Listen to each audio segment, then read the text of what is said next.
სამედიცინო ტურიზმის რუბრიკას წარმოგიდგენთ მედიკალ პარკის კლინიკების ქსელი. 26 მულტიპროფილური კლინიკა მთელი მსოფლიოს მასშტაბით. და ახლა მე მინდა წავიკითხო წერილი, რომლის ავტორიც გახლავთ შობერით და გვწერს 10 წლის შვილთან დაკავშირებით. მოგესალმებით ექიმობო. ჩემს 10 წლის მარიამს დაუსვეს სკოლიოზის დიაგნოზი. აქვს 19 გრადუსიანი ხერხემლის გამრუდება. რა ტიპის მკურნალობა ესაჭიროება და სჭირდება თუ არა ბავშვს კორსეტი ან ოპერაცია? ასეთი კითხვა აქვს ჩვენს მაყურებელს და მოდით აბა გითხარით. კი ბატონო, მოკლედ პირველი რომ 19 გრადუსის სკოლიოზი, აი ზამსუბუქი ფორმა არის და ძირითადად კონსერვატიული მკურნალობა ესაჭიროება. ანუ ვარჯიშები? ხო, ქირურგია ნაკლებად სავარაუდოა. კორსეტი ინდივიდუალურია, დეფორმაციის დონიდან გამომდინარე, რომელი მალიდან იწყება, მოკლედ ბევრი ნიუანსი არის, ეს ვერტებროლოგებმა იციან, რა ტიპის კორსეტი და საერთოდ საჭიროა თუ არა. მოკლედ ხერხემალი არის ჩვენი ამორტიზაციის სისტემა და ვერტიკალიზაციის, ანუ სისტემა, ესე რომ ვთქვათ, შედგება მალებისგან, ხო, და მალთაშუა დისკებისგან. გვაქვს ანუ სამი სეგმენტი, კისრის სეგმენტი, გულმკერდის სეგმენტი და წელის სეგმენტი, ხო? ანუ სკოლიოზი ეს არის დაავადება, რომლის დროსაც ხდება ხერხემლის ძირითადად ესის ფორმის დეფორმაცია, მაგრამ ეს არ არის მხოლოდ ერთ სიბრტყეში ესეთი ესი. ანუ მალები პლუს როტირებენ, ანუ თან დატრიალებულია და თან მოხრილი არის. რაც იწვევს პირველი დეფორმაციის არსებობას, ნეკნების გაჩნია, კუთხეს.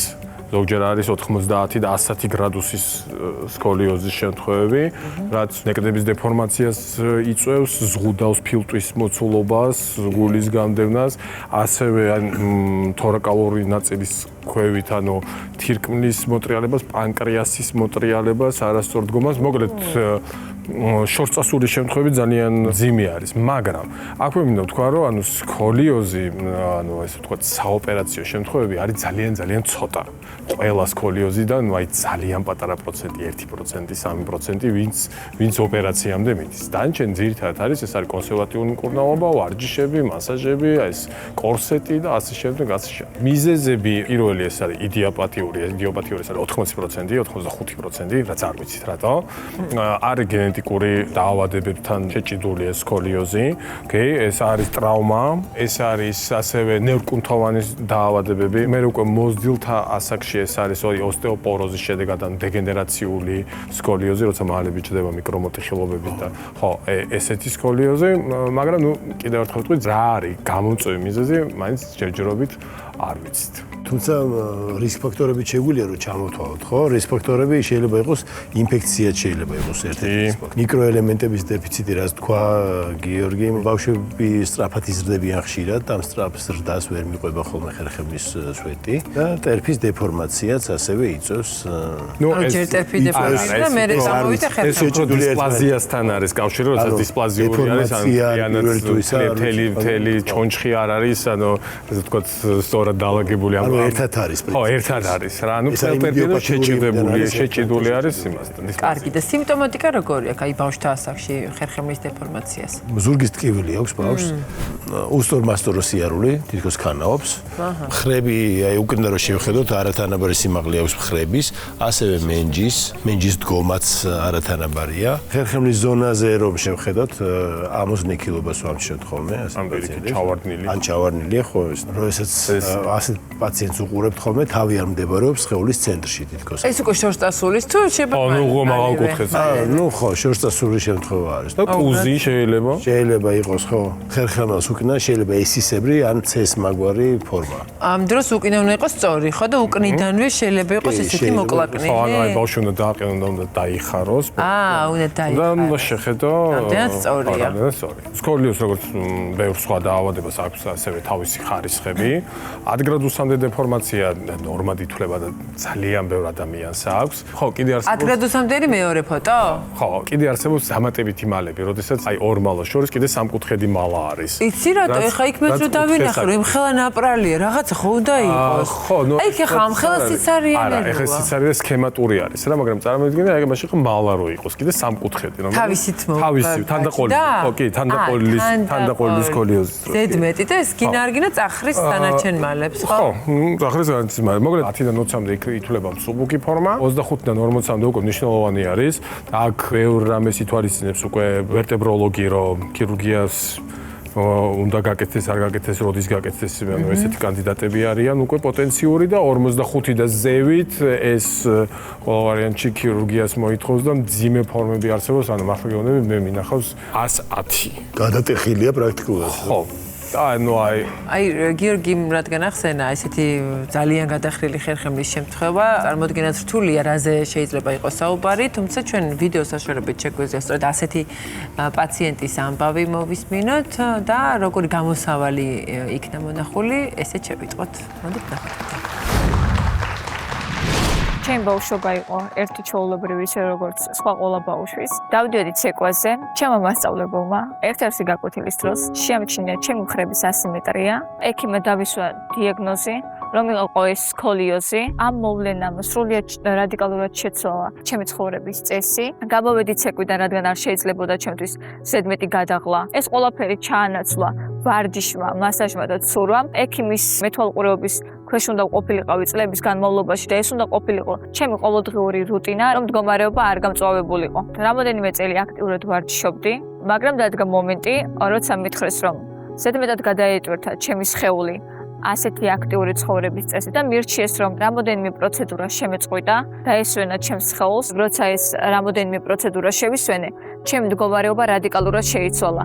ის შედეგი, რასაც მე წლების განმავლობაში ვინარჩუნებდი, სრულიად გაარღვია, წყალში ჩაყარა, ფიზიკურად მეტყობოდა უკვე, თუნდაც კუზი, თუნდაც უფრო მეტად ასიმეტრია, თეთოს გამოწევა თუნდაც მარჯვენა მხარეს. მე ძალიან დიდ წნეხს განვიცდიდი ფსიქოლოგიურს, მორალურს. დაიწყო 12 წლის ასაკში ჩემი ბულინგი. მეუბნებოდნენ, რომ მე ვიყავი კუზიანი, რომ მე მქონდა უშნო სხეული. ეს ისეთი მძიმე იყო ჩემთვის, რომ სადღაც მეგონა, რომ თუნდაც 12 წლის ასაკში ჩემთვის ცხოვრება დასრულდა. ბუნებრივია, რომ რაღაც გარკვეული ასაკის შემდეგ მე შევწყვიტე სიმაღლეში ზრდა, კუზი უფრო და უფრო მეტად იმატებდა. რადგან ფიზიკურად სხვა გასახანი არ ქონდა ხერხემალს და რაც უნდა წასულიყო მაგალითად სიმაღლეში, მიდიოდა მარჯვენა მხარეს, სადაც კუზის გამოვლინება მქონდა. ხშირად ყოფილა ის, რომ მე სადღაც ვიტრინაში დამინახავს კარგი კაბა, რომელიც ტანზე იყო მომდგარი და მე უბრალოდ დამდგარი ვარ და ამისთვის მიყურებია, რომ აი ხომ შეიძლებოდა რომ ეს ახლა მე მწმოდა, რომ არა, ჩემი ეს ჯანმრთელობის მდგომარეობა ჭირდებოდა ოპერაცია.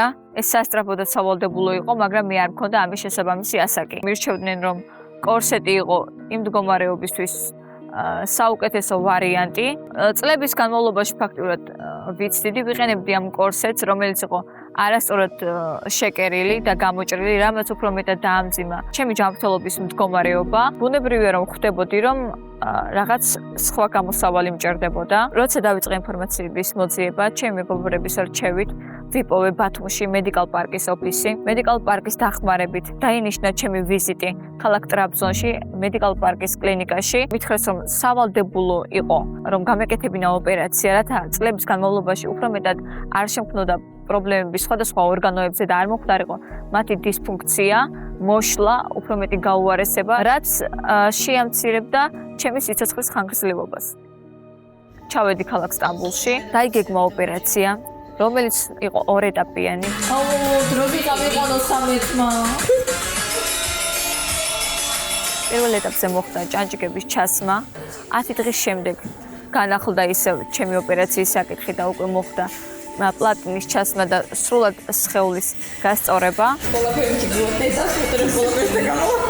ოპერაციამდე მქონდა 100 გრადუსიანი გადახრა მარჯვენა მხარეს. ოპერაციის შემდეგ რადიკალურად შეიცვალა ჩემი ჯანმრთელობის მდგომარეობა. როგორც კი ნარკოზიდან გამოვედი და ოდნავ გონს მოვედი, ვამოწევდი საკუთარ სხეულს.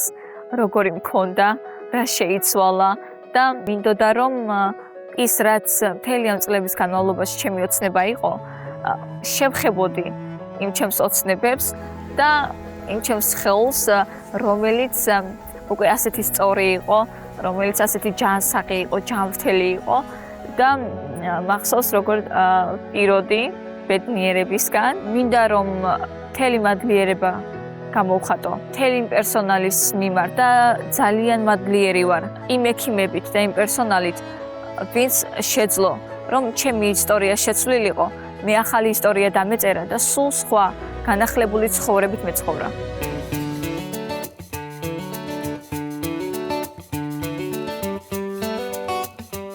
მე ვარ ჯონა ბახტაზე, 25 წლის, რომელმაც თავის ომში მოიგო, გადარჩა და ის დღეს თქვენ წინაშე არის და მე მინდა გითხრათ, რომ ბრძოლას ყოველთვის აქვს აზრი. თავარია იპოვოთ ძალა საკუთარ თავში და ის ვისაც სურს, ის ვინც იბრძვის და შრომობს, რომ მიაღწიოს მიზანს, აუცილებლად გაიმარჯვებს.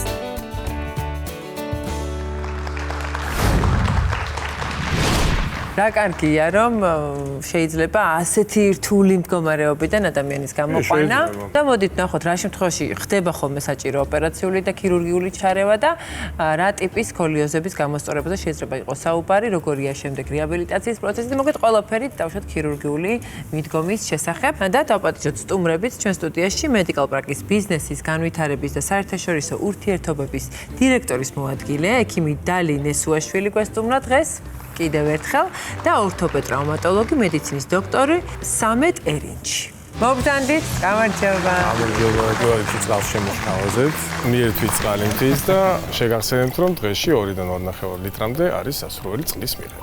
დალი თქვენ მოგმართათ პირველი შეკითხვით, აი ყველაზე ხშირი მიზეზი რა ხდება, რის გამოც დავუშვათ მიმართავენ თურქულ მომსახურებას. დღესდღეობით თურქულ მედიცინას ყველაზე მაინც პირველ ეტაპზე არის ონკოლოგია. ონკოლოგია არის რის გამოც პაციენტები ფიქრობენ, რომ უნდა წავიდნენ სხვა ქვეყანაში მეორე აზრის მოსასმენად. ამის შემდეგ უკვე არის სხვა მიმართულებებიც, ეს შეიძლება იყოს ესთეტიკა, შეიძლება იყოს ჩეკაპები. სეზონურობა ახასიათებს რაღაც მომართვიანობას ტენდენციურობით, აი თუ განგისაზღვროთ, აი ზაფხულში ამ პრობლემაზე უფრო მიმართავენ, ზამთარში იმ პრობლემაზე. იქიდან გამომდინარე, რომ ჩვენ გვაქვს კურორტულ ადგილებშიც ჩვენი კლინიკები, ეს იქნება ანტალია, სამსუნი, რაც საქართველოს მით უმეტეს ძალიან უყვარს დასასვენებლად. ჩეკაპები ამ დროს უკვე მოდის წინა პლანზე.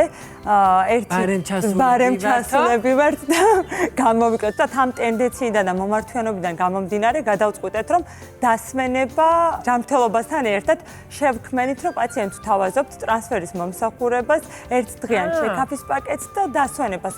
თუმცა სტამბული არ არის საზღვაო კურორტი, თუმცა მაინც ძალიან ტრენდული არის და სამხრივ არანაკლებ აქტუალური არის ზაფხულში. პირველი კითხვა მექნება ესეთი, რა შემთხვევაშია საჭირო სკოლიოზის ოპერაცია? Generally it depends on ზოგადად ეს დამოკიდებულია პაციენტის ასაკზე და რა თქმა უნდა, გამრუდების ხარისხზე. 18 წლამდე პაციენტებს, ვისი ხერხემლის გამრუდებაც 45 გრადუსზე მეტია, ზოგადად ურჩევთ ქირურგიულ ოპერაციას. რადგან ვიცით, რომ ზრდასრულობის მერე, როდესაც ხერხემალი ბოლომდე ყალიბდება, დეფორმაცია აღარ იზრდება. გამრუდების იგივე ხარისხი რჩება. თუმცა პაციენტებს, რომელთაც 50 გრადუსზე მეტი გამრუდება აქვთ, ეს უფრო მძიმე შემთხვევაა. ზრდასრულობაში ეწყებათ სუნთქვის პრობლემები, გულის პრობლემები, ზურგის პრობლემები, ხერხემლის დეგენერაცია და სხვა. ამ პრობლემების თავიდან ასაცილებლად ჩვენ პაციენტს ქირურგიულ ოპერაციას ვურჩევთ. ყველა სკოლიოზი ერთად რომ ავიღოთ, იქიდან რა პროცენტს ჭირდება ქირურგიული მკურნალობა? ყოველი 1000-დან 1-ს. ძალიან იშვიათია. საინტერესოა, როგორ ტარდება ეს ქირურგია, რომელიც უკავშირდება ხერხემლის გამრუდებას. ოპერაციის სხვადასხვა ტიპი არსებობს, მაგრამ ყველაზე გავრცელებული ოპერაციაა ხერხემლის მალებში ხრახნების ჩადგმა და შემდეგ ლითონის ღერძით გასწორება. ეს ძირითადი ქირურგიული ოპერაციაა. თუმცა ზოგ შემთხვევაში განსაკუთრებით მაშინ, როდესაც საქმე ზრდასრულებს ეხებათ და როდესაც საქმე გვაქვს გამრუდების რთულ შემთხვევებთან, დამატებით პროცედურებსაც ვატარებ. ეს შეიძლება იყოს ძვლის მოკვეთა, ხერხემლის მალის ფრაგმენტის მოშორება. ბავშვობაში ხერხემლის სვეტი მოქნილია, მაგრამ ზრდასრულობაში მაგალითად 30 და 40 წლის ასაკში ხერხემალი გამყარებულია. ამიტომ საჭირო ხდება დამატებით ქირურგიული ოპერაციის ჩატარება, მათ შორის ოსტეოტომიის, ძვლის მოკვეთის და სხვა. რითი ჩაანაცვლებთ ძვალს? ჩანაცვლება არ ხდება, ვასწორებთ. კორექციის მერე ხერხემლის სვეტი სწორდება. თავის ძველ სახეს დაუბრუნდება. და რა თქმა უნდა, დამატებითი პროცედურები, დამატებითი რისკია ქირურგიული ოპერაციის დროს. სისხლდენა. ოპერაციის ჩატარების დრო ხანგრძლივდება. შეიძლება 10 საათზე მეტ ხანს გაგრძელდეს. სწორედ ამიტომ უმჯობესია ქირურგიული ოპერაცია ბავშვობის ასაკში ჩატარდეს. საქართველოსთან სხვათა შორის გვაქვს გვიანი მომართვიანობა ძალიან კი ეს ალბათ იმის ის არის რომ არიციან მშობლებმა რა დროს უნდა მიაქცია მაინტერესებდა ეს არავინ არ იცის რას ელოდებიან თანამედროვე ქირურგიაში ძალიან მნიშვნელოვანია თქვა ხერხემლის რეკონსტრუქცია რო ხდება როგორია თქვენს ჰოსპიტალში მიდგომა სკოლიოზის მიმართ არსებობს ოპერაციის კიდევ ერთი გზა ოპერაცია რომელიც ინარჩუნებს ხერხემლის მოძრაობას ქირურგიული ოპერაციის კლასიკურ შემთხვევაში ხერხემლის მალებში ხრაღნი იდგმება და ხრაღნები ერთმანეთს უკავშირდება ლითონის ღერძით და ამგვარად ხდება ფიქსირება და შერწყმა ოპერაციის მერე ხერხემალი უმოძრაოა თუმცა ოპერაციის ახალი მეთოდის შემთხვევაში მოძრაობის შენარჩუნება შესაძლებელია აქაც ხრაღნებს ვდგამთ მაგრამ ღერძი სხვა ტიპისაა ის არ არის ლითონის ამიტომ ხერხემალს შეუძლია მოძრაობა და ამასთან ერთად ხერხემლის სვეტიც სწორდება ეს ოპერაცია ბავშვების შემთხვევაში ტარდება ხო მცირეწლოვანი ბავშვების შემთხვევაში ძალიან საინტერესოა როგორი აქვს რეაბილიტაცია ასეთი ტიპის ქირურგიულ ჩარევას პირველივე დღეს პაციენტს შეუძლია მოძრაობა და საბაზისო ყოველდღიური საქმიანობის შესრულება მაგალითად საპირფარეშომდე მისვლა დამოუკიდებლად? დიახ დამოუკიდებლად საავადმყოფოში პაციენტი ერთ კვირამდე რჩება ოპერაციიდან 2 თვეში პაციენტს შეუძლია სკოლაში წასვლა ოპერაციიდან 1 წელიწადში პაციენტს შეუძლია გააკეთოს ის რაც მას სურს დაკავდეს სპორტით გააკეთოს ნებისმიერი მოძრაობა ან ნებისმიერი რამ რა თქმა უნდა ქირურგიული ოპერაციის მერე მოძრაობა შედარებით იზღუდება ყოველდღიურ საქმიანობაში ამგვარ შეზღუდვას პაციენტი ვერ გრძნობს თუმცა პროფესიონალურ დონეზე სპორტით ვერ დაკავდება რამდენად სარისკო არის ასეთი ოპერაციები როგორც ყველა ქირურგიული ოპერაციის შემთხვევაში აქაც არსებობს რისკები სისხლდენა ინფექცია შეიძლება ხრაღმა სიმყარე დაკარგოს მოეშვას თუმცა ეს ძალიან იშვიათად ხდება ეს მცირე გართულებებია მთავარი გართულება ნერვის დაზიანებაა სკოლიოზის ოპერაციისას ვიყენებთ ნეირომონიტორინგის საშუალებებს რაც იმას ნიშნავს რომ ნერვის ფუნქციონირებას ოპერაციის მსვლელობის პროცესშივე ვამოწმებთ თუმცა ეს არ ნიშნავს რომ ნერვის დაზიანება გამოირიცხება ნეირომონიტორინგის გამოყენებითაც შეიძლება ნერვი დაზიანდეს მაგრამ ეს ძალიან იშვიათად ხდება ძალიან საინტერესო ნაწიბურის ამბავი. თავს ვფიქრობდი ოპერაციის დროს ალბათ თელ გაღაყოლებაზეა ნაწიბური. როგორც ქირურგები პირველ რიგში ვფიქრობთ ოპერაციის ყველაზე რთულ მომენტებზე. პაციენტს გართულებებზე ვესაუბრებით და 10 წუთის მერე გოგონები მეკითხებიან ნაწიბური დარჩება თუ არა. დიახ, ნაწიბური რჩება. ვცდილობთ რაც შეიძლება შეუმჩნევლად დავხუროთ ჭრილობა და თავიდან ავიცილოთ დიდი ზომის ნაწიბური. თუმცა ხანდახან შეიძლება ნაწიბურმა წარმოქმნას კელოიდი. ნაწიბური დიდი ზომის არ არის, თუმცა არის. ძალიან კარგია რომ ვიცით რომ არ ყოფილა დიდი ნაწიბური და კიდევ ერთი შეკითხვა მექნება ის ძალიან საინტერესოა ოპერაციის შემდეგ შეიძლება თუ არა ისევ გაჩნდეს სკოლიოზი იმავე ხერხემალზე. ჩვენი დიდი სურვილია რომ ოპერაცია ჩატარდეს იქამდე სანამ ხერხემალი ბოლომდე ჩამოყალიბებული არ არის. თუმცა როდესაც 10 წლამდე ბავშვებში კეთდება ქირურგიული ოპერაცია, გარდა ტექნის ასაკში გამრუდება შეიძლება განმეორდეს. თუმცა ეს ძალიან იშვიათ შემთხვევებში ხდება. რა თქმა უნდა, მინდა გითხოთ პაციენტის შესახებ, რომელზეც ნახეთ სიუჟეტი და გავიცანეთ კიდევაც, საკმაოდ ისეთი ხანდაზმული პრობლემა ჰქონდა მას. თვითონ ახალგაზრდა, მაგრამ ეს პრობლემა 6 წლის ასაკიდან რადგან დაეწყო, საკმაოდ დიდი, ესე ვთქვათ, გამრუდების სურათი იყო. საინტერესო მისი შემთხვევა როგორი იყო? ის 25-26 წლისაა. მას სკოლიოზის რთული ფორმა ჰქონდა. ეს უყურადღებოდ დატოვებული სკოლიოზია, თითქმის 100 გრადუსიანი. გულმკერდის ღრუ ძალიან მცირე ზომის იყო. ვისაუბრეთ რისკებზე, რადგან ასეთი ოპერაცია დიდ რისკთანაა დაკავშირებული. პირველი ესაა ნერვის დაზიანება, სისხლდენა, სისხლძარღვების დაზიანება. უნდა მოგვეკვეთა ძვალი, ხერხემლის მალის ნაწილი. მისი ხერხემლის სვეტი ძალიან იყო გამყარებული. მოგვიწია რამდენიმე ნეკნის ამოღებაც. ოპერაცია 2 ეტაპად გავაკეთეთ. ჯამში ოპერაციას 10 საათზე მეტი დრო დასჭირდა. თუმცა დღეს ის კარგადაა. სკოლიოზი გავასწორეთ იმდენად, რამდენადაც ეს შესაძლებელი იყო. ის ბედნიერია და ჩვენც გვიხარია. შეიძლება ეს გვიან რომ მიმართა აქედან გამომდინარე იყო ეს ეგრეთნელებული უკვე თუ მას რო თავის დროზე 6 წელს მას რო თავის დროზე აი წეღანაც ვცაუბრობთ თავის დროზე მიემართა ჯერ ერთი არ მივიდოდა ის 100 გრადუსზე ანუ პაციენტის მიმართვიანობას დროულად აქვს აი ძალიან დიდი მნიშვნელობა. კეთილი დალი, აი რა პერსპექტივა არის ქართულ-თურქული სამედიცინო ტურიზმის თვალსაზრისით, თქვენ როგორ ხედავთ ამ ყველაფერს? ეს არის მედიცინისთვის ძალიან მნიშვნელოვანი. ამით ხდება ერთმანეთში ინფორმაციის გაზიარება ექიმებს შორის, ტექნიკის განვითარება შორის, წარმოშობს ეს კონკურენციას. ყველა ცდილობს რომ განვითარდეს. საქართველოსთვისაც ეს მნიშვნელოვანი, არა მარტო თურქეთისთვის, რომ მაგალითად სტომატოლოგიის მხრივ განვითარდა ძალიან, რომ უკვე ქართველები კი არ გაედინებიან, პირიქით უცხოელები ჩამოდიან და სამედიცინო ტურიზმის მხრივ ჩვენ ვეხმარებით მათ. ამიტომ ვფიქრობ, ზუსტად ეს სამედიცინო და თურქეთსა და საქართველოს შორის ურთიერთობა უნდა განვიხილოთ იმ კუთხით, რომ განვითარდეს ეს სფერო უფრო მეტად და სწორი გაგება მოხდეს. და ასევე არა მარტო მხოლოდ პაციენტების გაცვლა-გამოცვლა, სტუდენტების გაცვლა-გამოცვლაც ძალიან მნიშვნელოვანია. კი და რასაც მე დავამატებდი, ერთ-ერთი იქნება ჯანსაღი კონკურენცია, ყველაზე მეტად არგებს პაციენტს, ასე ვფიქრობ. მადლობა თქვენ რომ მოხვედით. მადლობა თქვენ. ნამდვილად საინტერესო ისტორიით.